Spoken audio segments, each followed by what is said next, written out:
are we talking about when we talk about thermal energy networks? So what does thermal energy networks mean? So obviously thermal refers to heating, which we need a lot of in Vermont, but it also refers to cooling, which we will need more and more as the climate warms. So thermal networks can do both heating and cooling. The kind of energy we're talking about is geothermal from the ground, but it's also about capturing waste heat and using wastewater as a source of energy.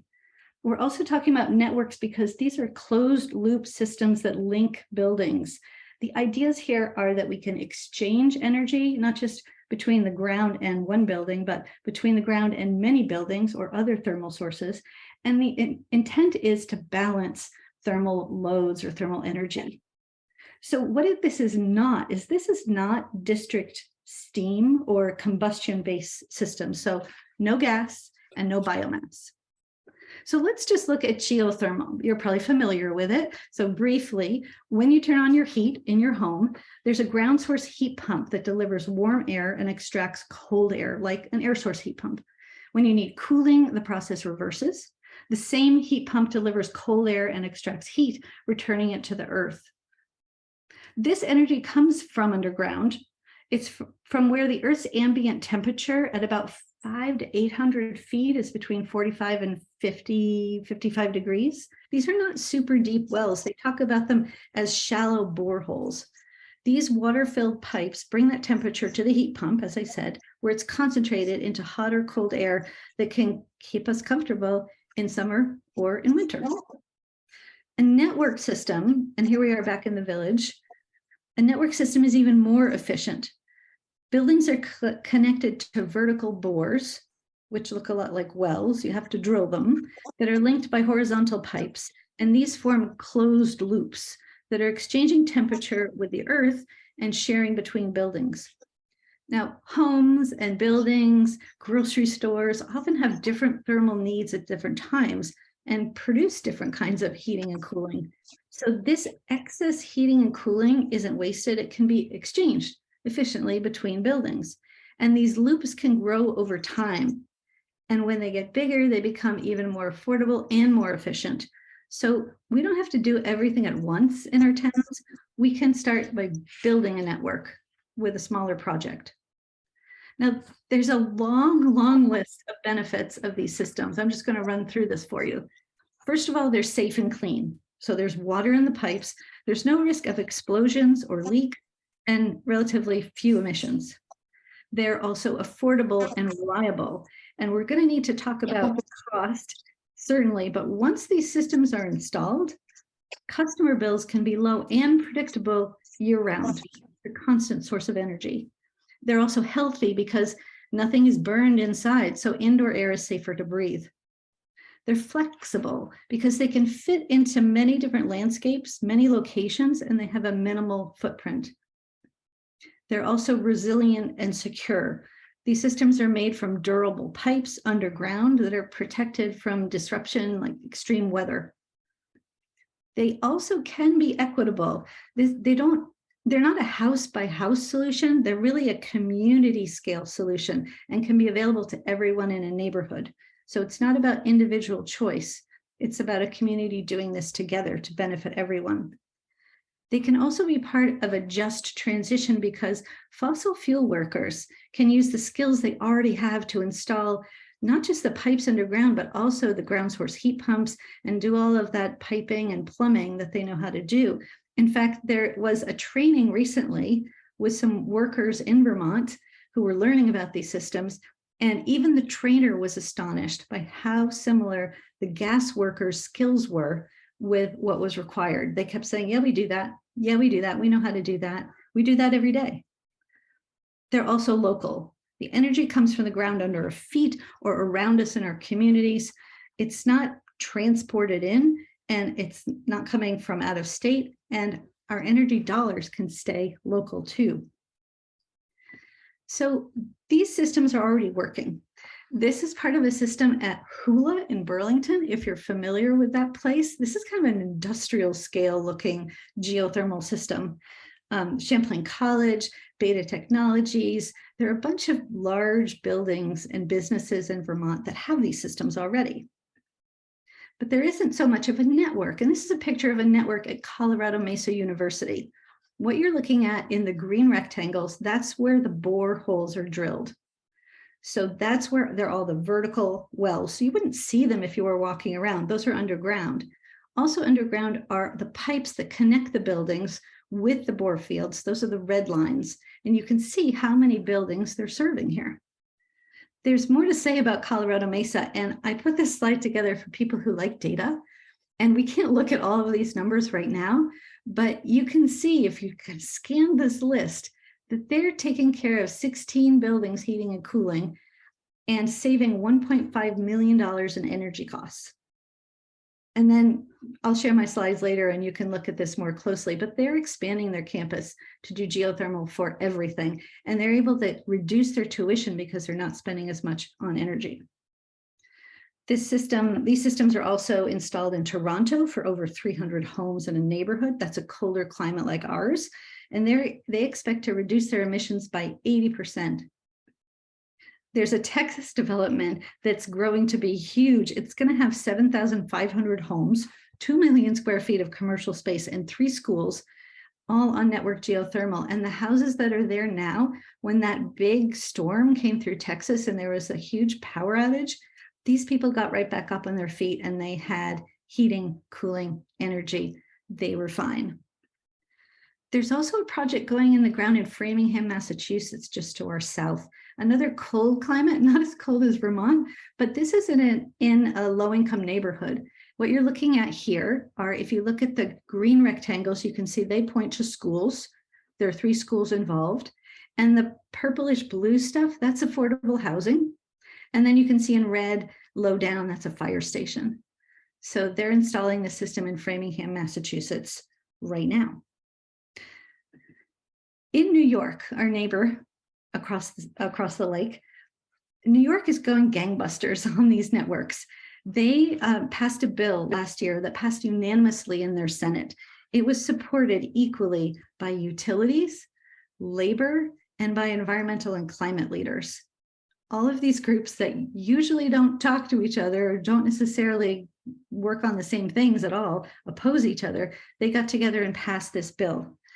This bill requires every utility to do 5 of these projects. So you can look at the map and you can see in the different counties, there are a lot of projects going on. And I think the number is about 35 projects in the works. So we took this bill in Vermont, and I'm glad Jim is here with us tonight. Jim Dumont took that New York bill and he created a Vermont version for us. And I'm going to tell you what the bill does and why we need this bill, because it's about making these systems equitable, affordable, and accessible in Vermont. The bill is H242, the Thermal Energy Networks Act, and it doesn't require utilities to do this. It allows them to do it, and it allows other businesses to do it. So our existing utilities, like gas or electric utilities, can do these networks. It also allows fuel companies and solar providers to expand or evolve their businesses to provide this clean energy service. And most importantly to me, it allows nonprofits, communities, cooperatives, municipalities, other organizations that are local also to do these kinds of clean energy systems. So the point about this bill is that it allows entities to use a utility model. In other words, to access the money that's needed to install these systems, the upfront capital cost, to borrow that money, and then to recover that cost over time through rates and actually receive a return on the investment. And if you're a co-op, you invest that return back into your members, back into your system. The PUC would have a role here, the Public Utilities Commission. It would approve of the entity, say, yes, you can be a thermal energy network utility, and it would oversee the rates. So we can talk about that more when it's time for questions.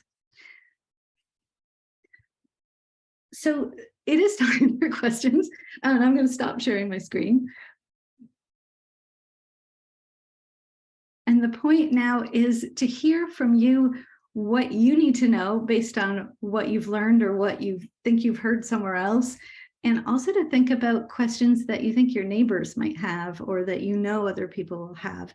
And I'd love to collect those. And Jim and I are going to do our best to answer them.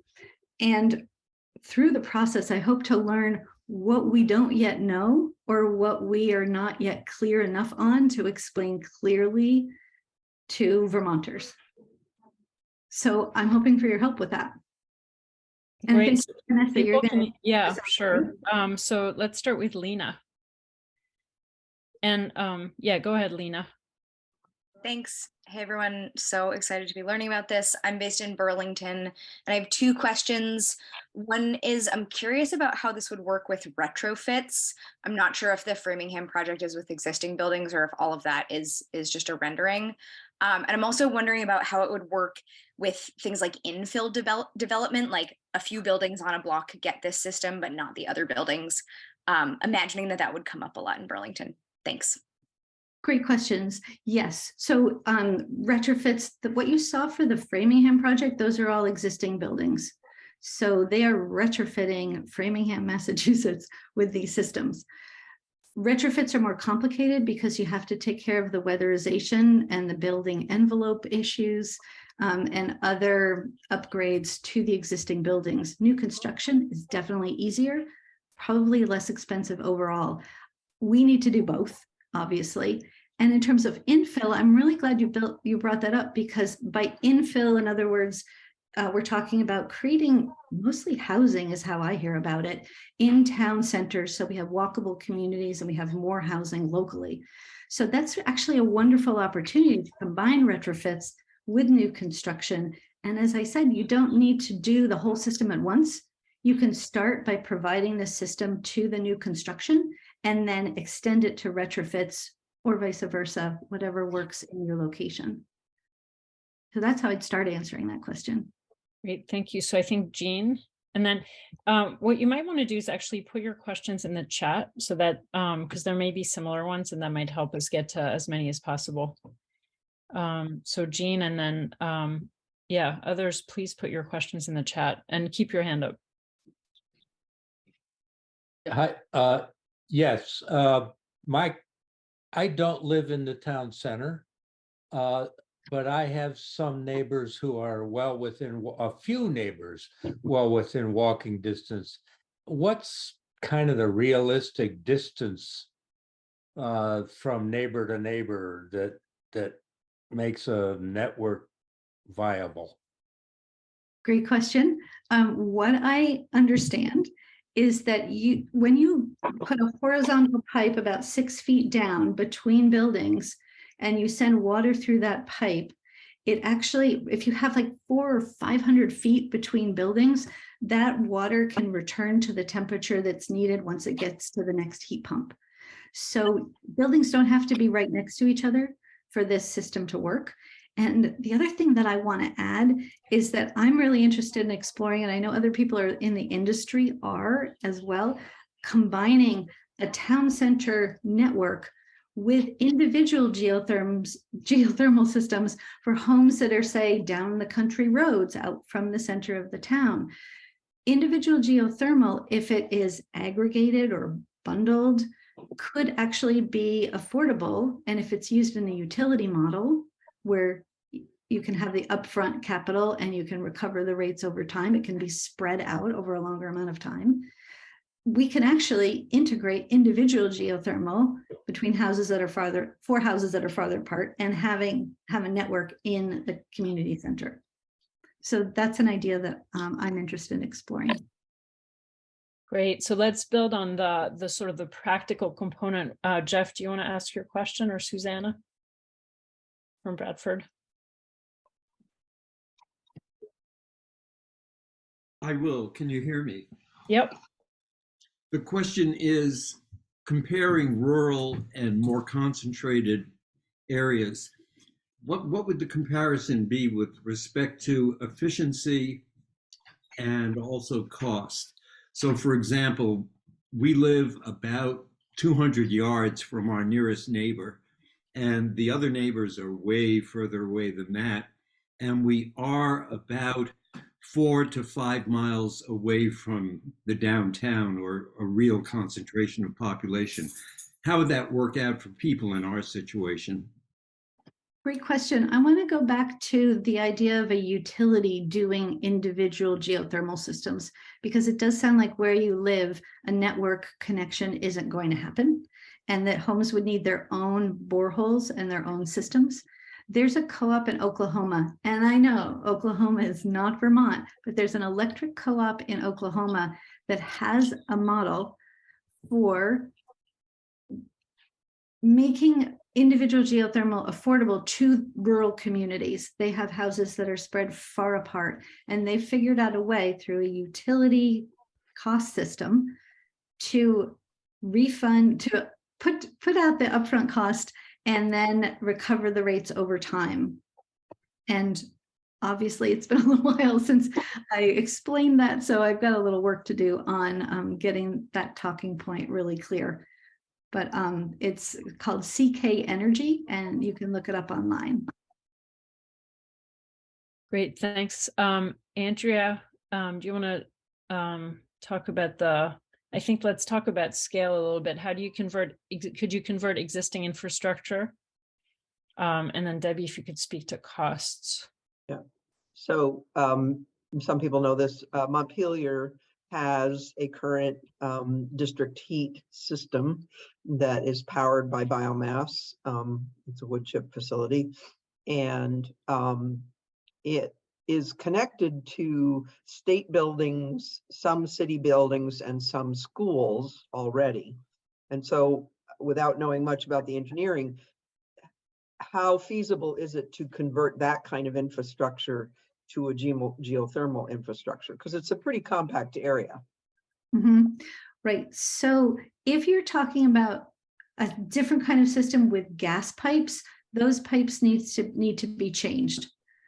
Right now, we don't have the technology to convert gas pipes or make them usable for the water-filled pipes that are part of the system. However, I don't know about a steam system like you're talking about in Montpelier. It's possible those pipes or some of that system could be repurposed, and that's something really to take a close look at. Jim, do you want to add anything to that? Sure. The way the bill is written, even if the pipes would not be the same and cannot be reused, the right-of-way or easement that exists could be reused for the closed loop district thermal pipes.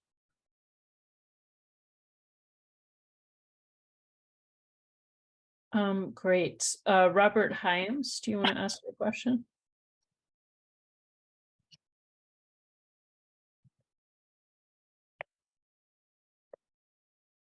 Or maybe not. Or I could just read it. Yeah, or what about emissions? I could read it. Well, we're talking about economies of scale. And how is the heat distributed throughout the building? Right. So the first question was, how are economies of scale achieved by connecting multiple buildings to make these work financially? So what's the financial aspect, and how does the heat move through buildings? And I'm reading the chat, so it's possible you may have answered some of this and I didn't get it, so you can skip over that if you did. No, this is good. I would do the heat distributed through the building first, and then we can talk about finances, especially with Jim. So the ground source heat pump is connected to an HVAC system that, like any HVAC system, would share the heat around the home. So it's ducting and that kind of thing. So that's a plumbing question, really. I think that's my answer at this point about it. And the second question is economies of scale, having to do with how does it get more affordable as the system gets bigger? Is that essentially it? Yeah.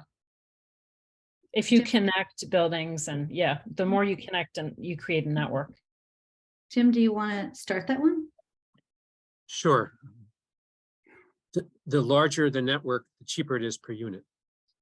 So there is a capital upfront cost involved in digging, or whatever you call it, creating the closed loop wells. And the more users there are, the more you can spread that capital cost over a larger group.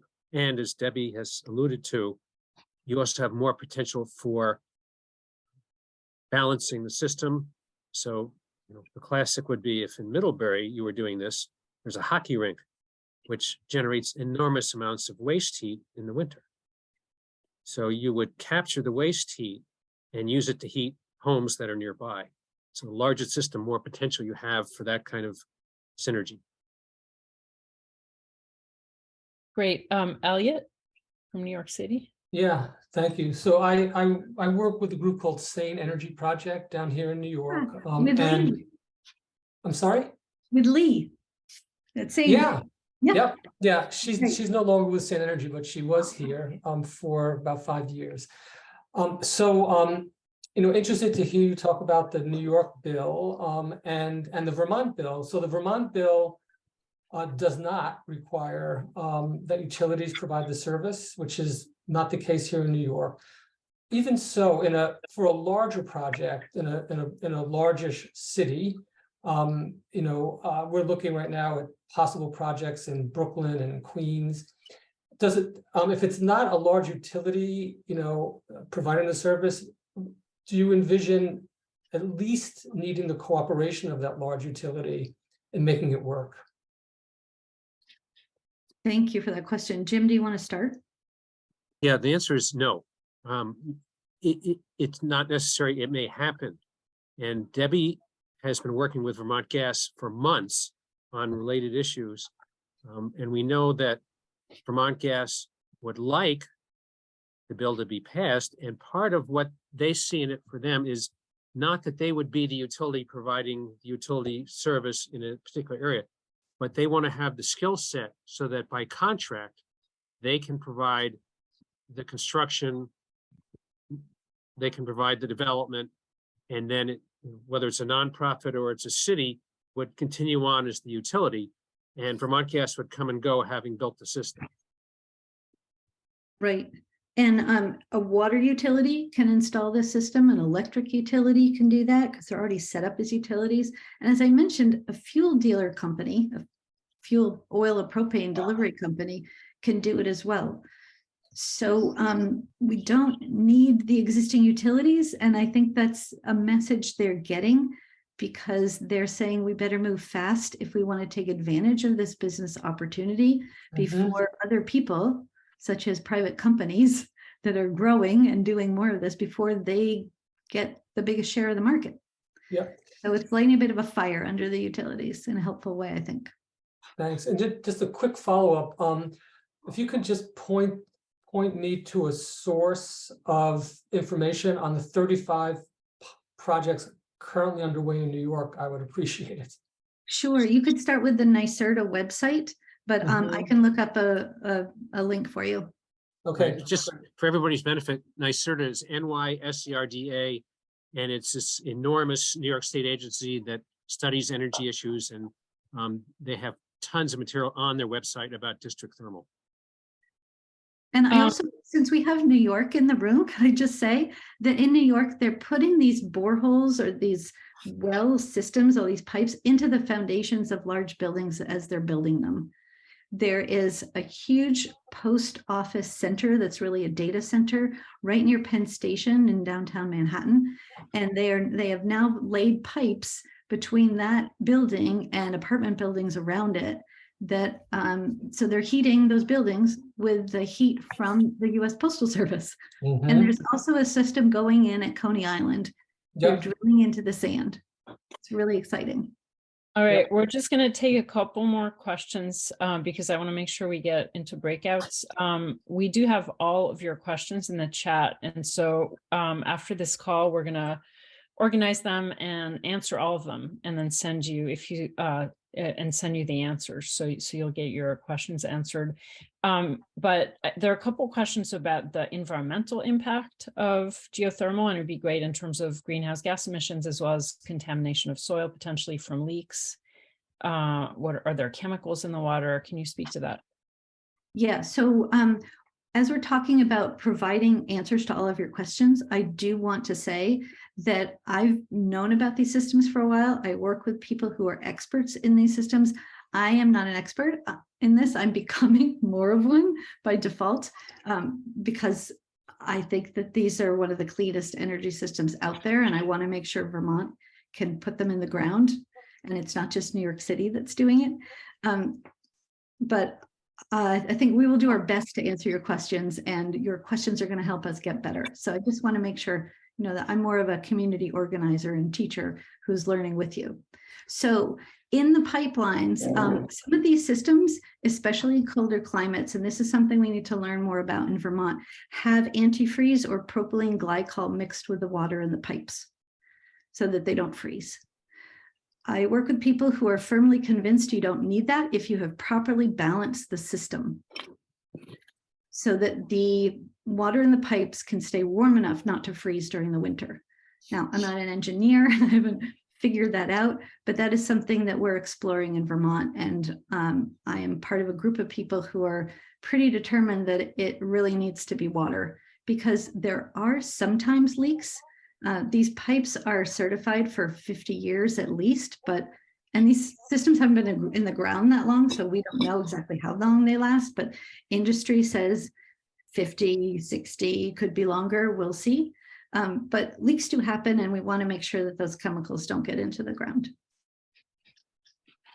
Great. As far as emissions reductions go? Yeah.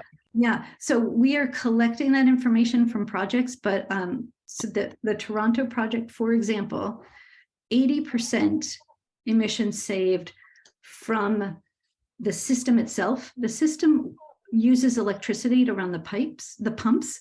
That electricity could be provided by solar, and then you get to pretty close to 100% emissions reductions, and the buildings aren't emitting anything from the thermal energy.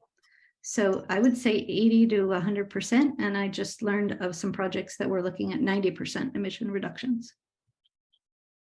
Great, thank you. So now we're going to go into breakout rooms so that you all can talk some more about this and continue lifting up questions. And these are the questions that we're going to ask you to talk about. What opportunities do you see in your community?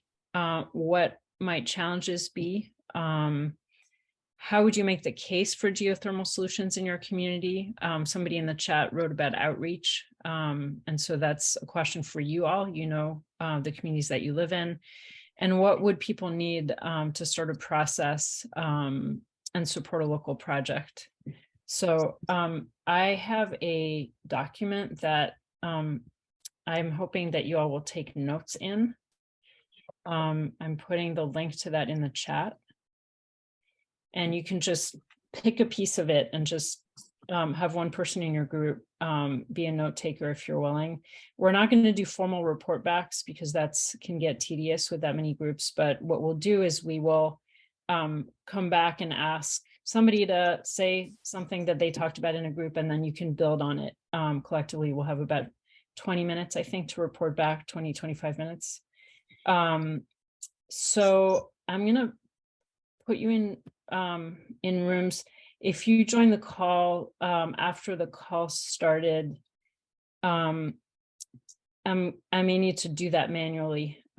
So don't worry if you're not in a room right away, I'll get there. So if you could join your rooms, and you'll have about 15 minutes. All right, welcome back, everybody. You must have been having some good conversations because you came back at the last minute. So there are a lot of you. So I'm trying to figure out how we're gonna do this report back, but we really do want to hear what people talked about. So what I'm going to do is invite you to somebody just start, and then just really listen to what you hear, and try not to repeat what somebody's already said, and just build on what you heard. And so, yeah, who wants to start? What did you learn in your breakout that you think would be useful for others to hear? This is Gene Krause with Group 8. We had both Burlington and 3 small towns, and there was conversation about needing a local political, either select board or city councils to get on board, and we need a lot more information about people who live outside of the town centers. Okay, could I just jump in? You mean about how to get thermal energy to them if they're too far away? Right. Okay, got it. Great, Andrea? So I took some notes for group 3, and one of the big things that stood out and is we have so many new housing creation projects that are being initiated around the state and are going to continue to be initiated. We could all be on the lookout for those projects in our areas and find ways to bring the whole idea of geothermal networks to the table early in the planning process for housing projects, since it's easier to do it from the start than to retrofit. And then I think the other one that might be worth everybody hearing about is everybody was talking about different kinds of retrofits. So it sounds like we're going to need more organized info about how different kinds of retrofits of existing systems might work and corresponding costs, particularly those things that are just not going to work, that people shouldn't even go down that road. I hope there's not too many of those. And then another suggestion was to get the statewide weatherization programs involved in the conversation about geothermal. Thanks, Andrea. Stephanie? Thank you so much for all this. We acknowledge that this seems like a really great project, and it makes sense to us that it's underground, and it seems like a constant, and in Vermont that would be such a great thing for whatever changes above ground, that this could be a constant underground. Also acknowledging with Act 172 here, and we need to be able to identify what projects we're going to take on. This has an immediacy. So with that in mind, we had Essex and we had Brattleboro and Arlington. So quite a variety of towns put together. We mainly came up with a bunch of questions that we have. Concerns are, in terms of retrofitting, is this more likely to be successful if it's for hot water heating or hot air? Is there an advantage to one or the other? Practicality, what does one do about bedrock? Like what does that is there a barrier there that makes it more expensive or whatever? How far under does one need to go? How just below the frost line? Does the soil type make a difference? How does this affect the cost? What is project duration to groundbreaking operational efficiency? That's a big one. How can we get a sense of the cost? We have no idea what we're talking about. Would the possibility of earth shifting be a problem for the horizontal piping? How is Framingham doing in terms of disruption due to tearing up the roads, like that whole process for retrofitting? Who does the work? Are there private contractors? We are concerned about workforce, which picks up on what was just said. Thank you. Great questions. Do you want to answer some of those right now, or do you want to wait, Debbie? How about if I just pick one and get to the other one? So one would be a question about bedrock. And I'm learning about this. We have a meeting in 2 weeks with a hydrogeologist who knows what's under the ground in Vermont. That's really an important step in what we're doing. And we're going to need to talk to more than just one person about that. But interestingly, bedrock and solids underground are a great thermal conductor as opposed to sand. And that's actually why I mentioned that Coney Island is getting geothermal, because they're even doing it in sand. However, with our bedrock here, we can have really great systems, but the drilling is going to be more expensive.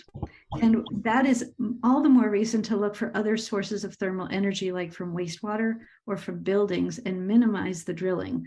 So I think the bedrock could be a plus, and it could also send us looking for waste heat that we can capture and use. So that's one answer, but I collected the other ones. Great. And we'll probably have time for more Q&A later. Chris? We were in group 4, which was Manchester, Paulet, and Chester.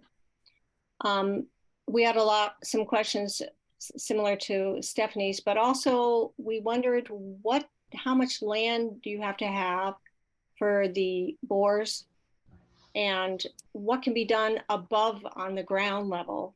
Can you still have trees? Can you have pollinator gardens? What happens to that land above the system? So that was the one question we had that no one's spoken about yet. And we think in terms of our towns, we would need to educate a lot, and people would need a lot of information. We did talk about the energy committee getting on board with this. That's great. Can I respond to that? Okay, so yesterday there was a webinar for town energy committees through VCAN, and that was recorded to share with people who weren't there.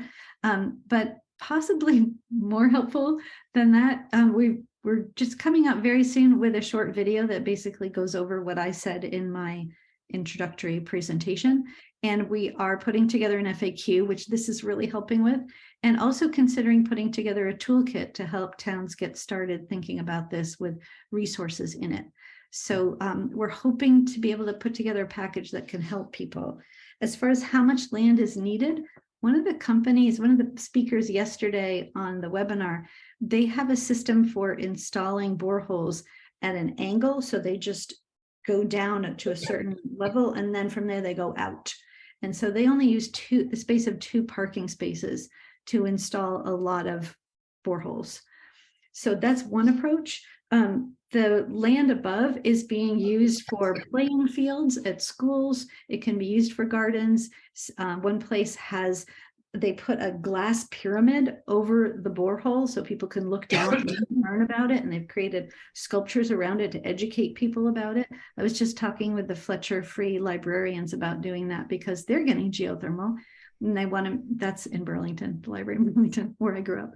And they want to educate people and involve the community. So there are a lot of possibilities for what you can do with the land over the boreholes. And in New York City, they've got buildings on top of their boreholes. Great. So what other things should we know about that you talked about? Sally. In our group, we had Ripton, Heinsberg, and Bristol. And one of the things that came up near the end was maybe in Bristol, we could do something like the Shaws, the Walgreens. And I was thinking of Bristol Beverage because they use so much heat to cool down all their coolers where they have to hold things. And so really tuning into finding the places where there's too much heat and combining that with someone who needs heat, like the apartments right nearby. I think that was really fascinating to me, thinking about that. Great. Anybody else want to report back? Did somebody raise Volker? Did you? Yeah, go ahead. I see your hand. Yeah, we had people from Charlotte, Williston, and I think it was Heartland, if I'm not mistaken. And we considered, I guess, 3 areas that might be possibilities. One is in our co-housing community, we have 4 clusters of townhouses for a total of 14 houses. They're probably located on 2 acres. And they currently use propane individually. And that might be nice to have local networking there, since everything is close. The other thing would be our town, Charlotte, the town of Charlotte, has 4 town-owned buildings, probably within about 2 acres. And currently there's talk of putting solar on multifaceted roofs, and we're not sure that's the right solution. We're discussing this in the Energy Committee right now. That could be also a single owner networked system. There are always advantages to single owner. And then the third one we considered, thought about was the Williston shopping areas. But we thought maybe since it already exists and it's rather spread out, it would be rather costly to do it there. Great. Did other people have thoughts about locations that haven't been mentioned?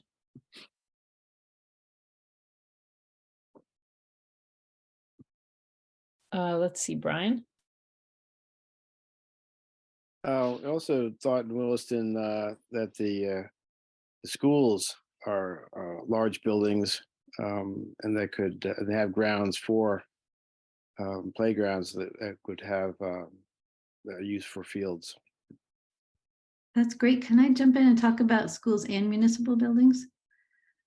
I just learned from Burlington Electric Department that they're using efficiency funds to provide money for test boreholes and figuring out where geothermal can work. So they're going to be doing that for the new Burlington High School, which is about 300,000 square feet, and also for elementary schools in addition to the library. And there's stuff going on about municipal buildings and funding for municipal buildings to have clean energy.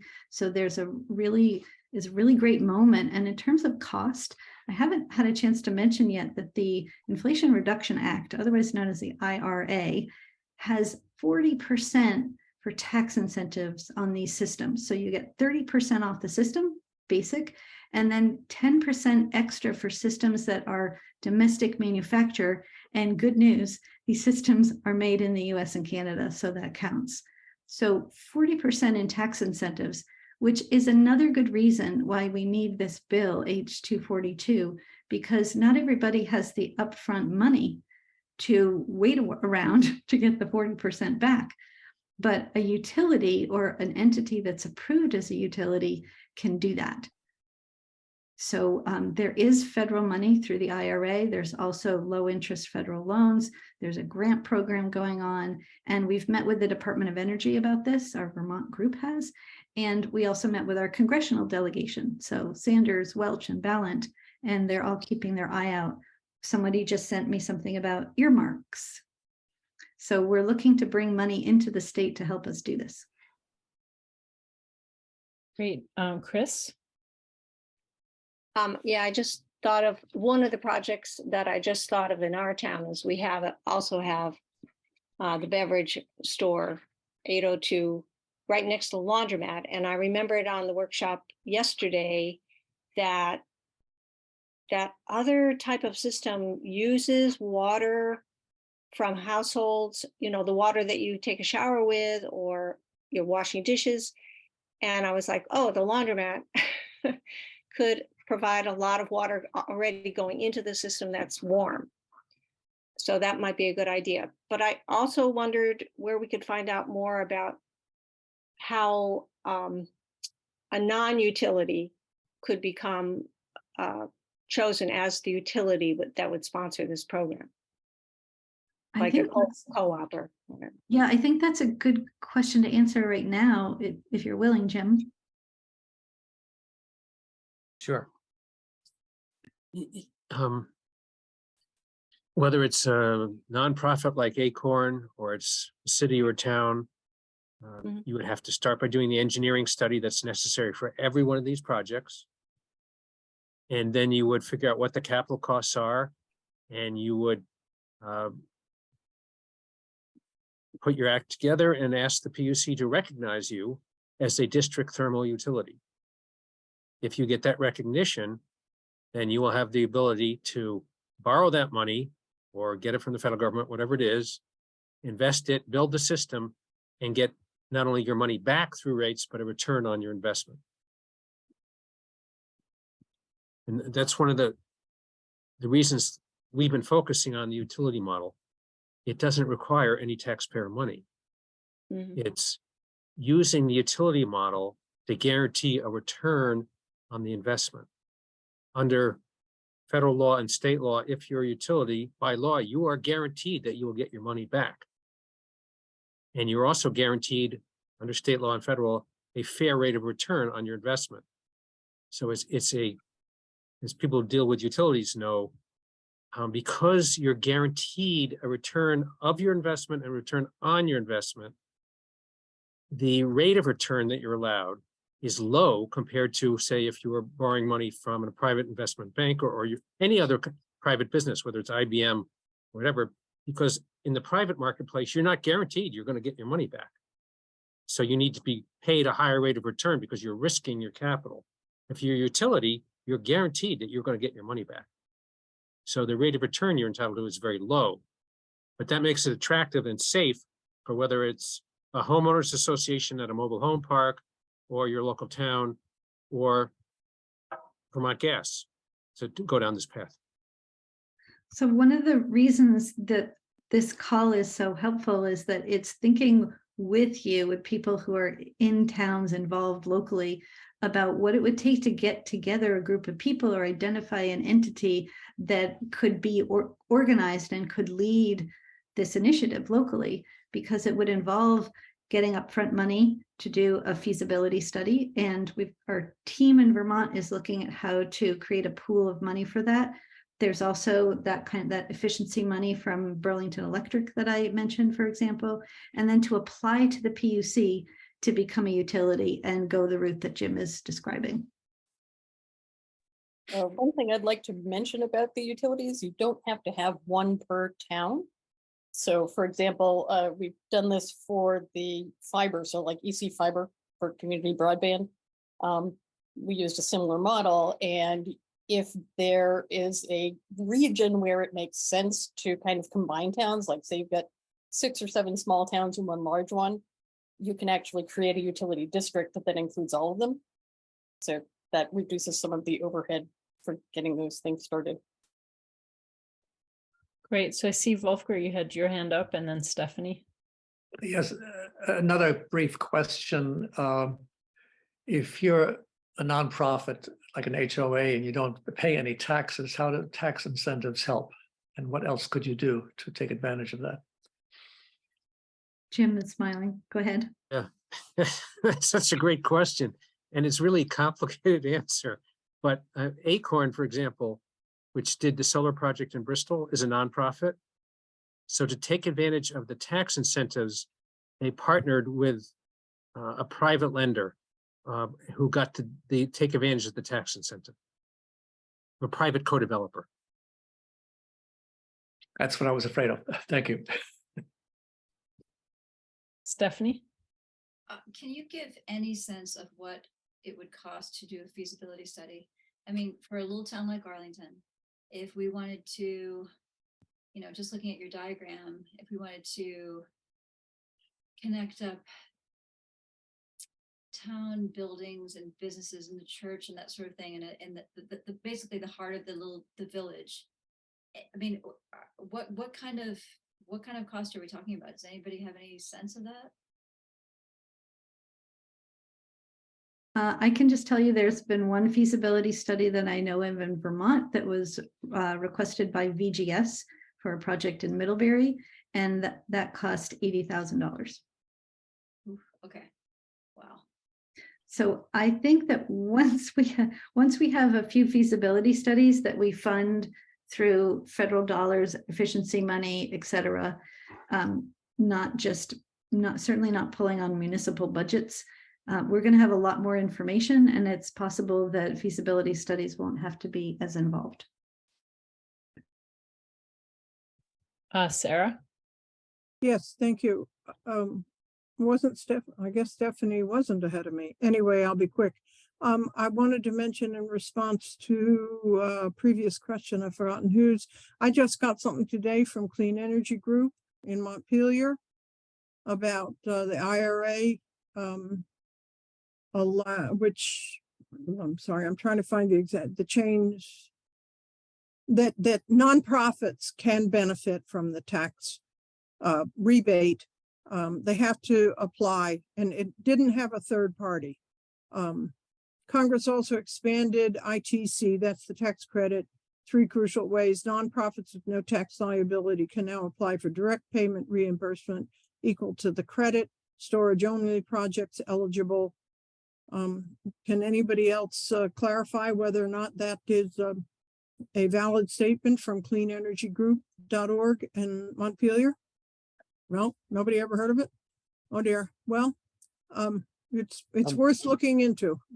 I will try, for local.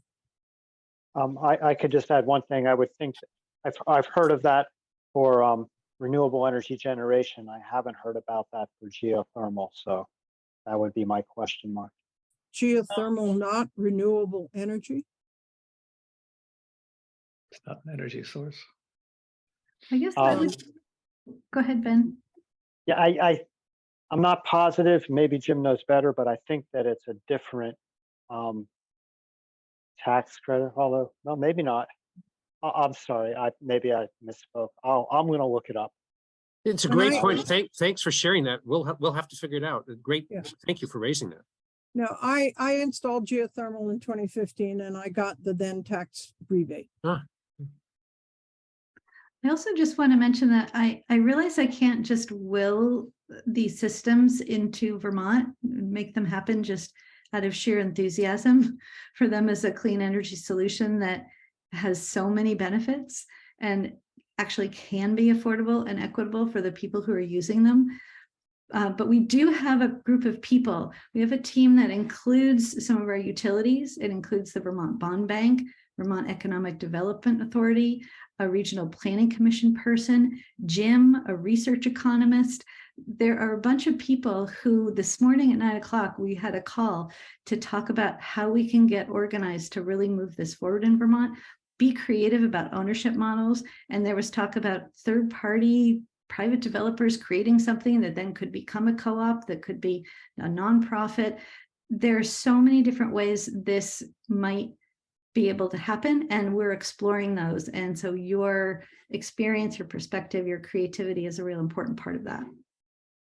Debbie, Letitia had asked what, we've talked about cost and some of the challenges. Are there any other challenges that you can think of? Are there any negatives? Well, there's negatives and there are challenges. So someone mentioned workforce earlier, and I want to just touch on that briefly. Vermont Technical College is part of our team. The chair of their renewable energy department is really interested in expanding their curriculum to develop more engineers and designers. There are not enough drillers. There aren't enough drill rigs. There aren't enough installers. And we want to make sure that installers do it right. So VGS actually started training their internal workforce, a union workforce at VGS. They've had their first training in doing this, and we need much more. So we're talking around Vermont, talking with labor leaders, fuel dealers. They have a training center. They have plumbers and pipe fitters.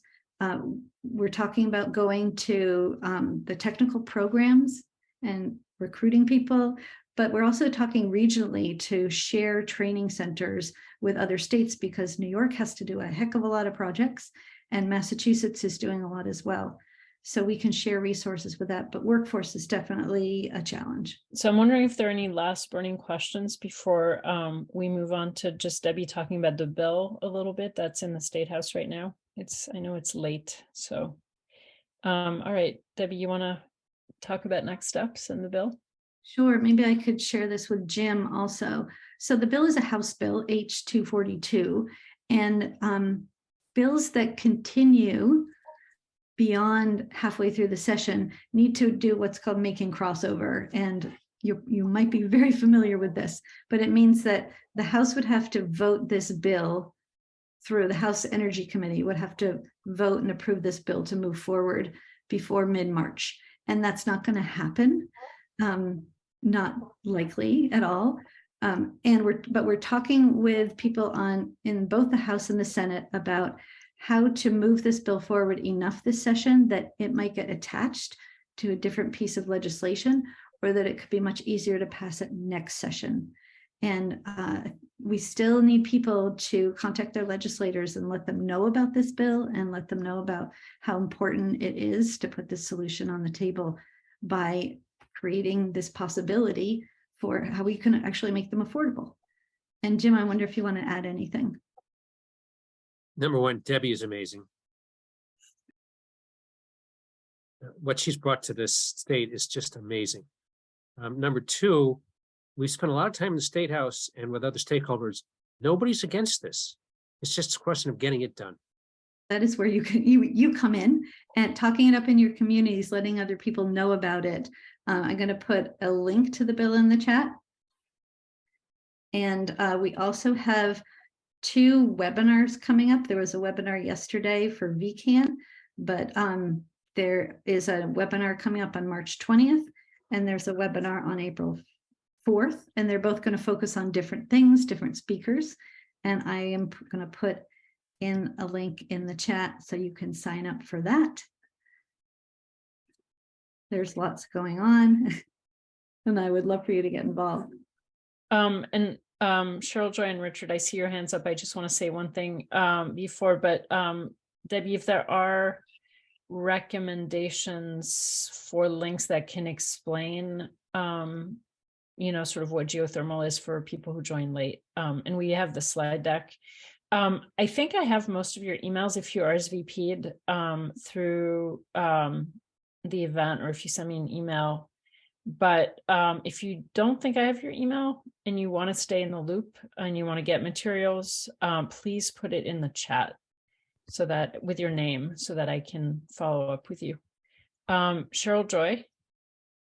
Yeah, I just wonder the details about exactly what is needed I don't know, what is it that we want to get them to vote on it before crossover so that it'll cross over? Or what exactly is needed to get it to continue this year? Jim, go ahead. Good question. And Cheryl, the answer to your question is we don't know. I mean, things are moving so quickly in the State House. Yeah, we have strong supporters, and the idea has been raised. For example, it could be attached to the housing reform bill. We know there's going to be a housing reform bill. It's going to get out of the one house before crossover. It's going to be voted on the other house.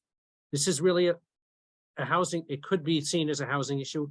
It could be attached to that bill, among others. I'm going to let Andrea answer that question because she knows how the state of house works. Just really quickly, the best thing you can do, Jim's right about we don't know the details of what kind of language and stuff has to be put together. But the thing that will help the most is if people just beat the drum, talk to your legislator repeatedly and ask them what's happening with this bill, where's it going? We need this, we need this. And the more buzz we can create, since there's already a lot of enthusiasm for it, the more likely it is that a plan will emerge for how to move it forward. And it probably will involve attaching it to some other either must-pass piece of legislation or a piece of legislation that is already the rails are greased for it to go through. Because it would be a huge step forward if this idea could get attached to something that gets passed this year. If we have to wait another year, time's marching on here, folks, and we don't have much of it. Great, so just Richard. talk it up, email your legislator every week and say, what's up with geothermal? Great, thanks, Andrea. Richard? I had a technical question. When you hear about fracking, bad old fracking, it's my understanding they go down and then they turn and go horizontal, the drilling equipment. Can that be done with geothermal? We were in our little group, we were talking about the challenges of digging up streets and sidewalks, and if you're in town, for the horizontal connecting pipes.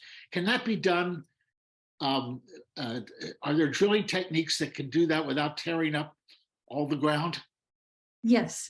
In yesterday's webinar, we had a speaker from Celsius Energy, and you can look up their website. They have some pretty good video about their technique that uses angled drilling. So not vertical and not horizontal, but on an angle. So they can go into the ground and then they can fan out and collect thermal energy from angled drilling. But can they connect? Can they go horizontal enough to connect to the next building? The horizontal pipes are only about 6 feet deep.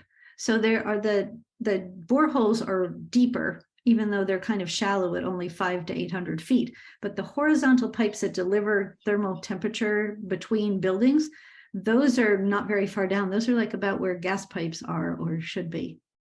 But can that be done without tearing up the surface? The horizontal piping? No. Yes.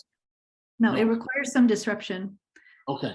Yeah, and the people in the industry that I hear from really like to talk about this as a permanent energy solution, because once you dig them in, they're in there. And who knows if it really is as permanent as we need it to be and would like it to be, but it is serious infrastructure.